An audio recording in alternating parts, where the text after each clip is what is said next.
Is this the fashion section? We're just getting right into the fashion element. Why not?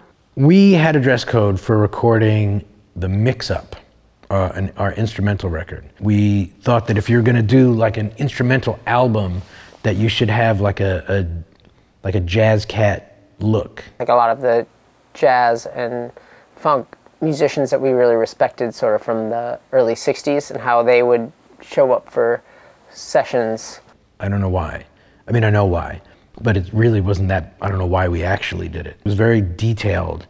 You had to wear clothes that were from 1966 to 1972. It was like this very specific time frame, and you weren't allowed to wear anything else to the studio. We would get into this idea of like, if we were doing something, we would go all out, really dress up. Full immersion method. If you look at all the pictures of, I don't know, like the Jazz Crusaders or Miles Davis's great bands, or so many jazz musicians that, you know, there was always this sort of this dress code of like showing up with like a crisp white shirt and a tie and you know, a blazer or suit.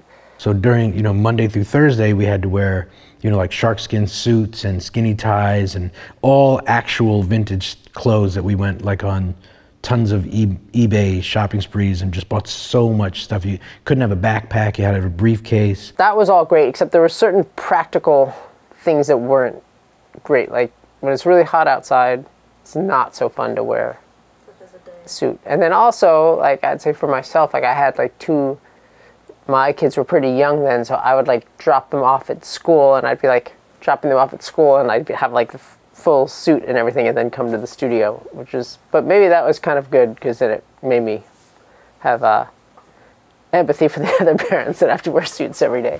And then Fridays was casual Fridays, so it was like knit shirts and weird like stay pressed pants and like comfy Friday clothes that were from 1966 to 72 or whatever the thing was. And then Adam instituted, he made everybody on the film side wear dress pants and lab coats because it was Oscilloscope Laboratories. I think the Beatles were an inspiration on that too, because I remember looking at pictures of the Beatles at Abbey Road Studios and the engineers wearing the lab coats because they were engineers, and then the band and George Martin were wearing suits. We wore lab coats on tour. We just like to wear matching outfits on stage, and so we wore a bunch of jumpsuits a lot. We wore different things, and we were thinking like, what would be another matching outfit? And the movie side of Oscilloscope, they look pretty good with their lab coats, so we used that.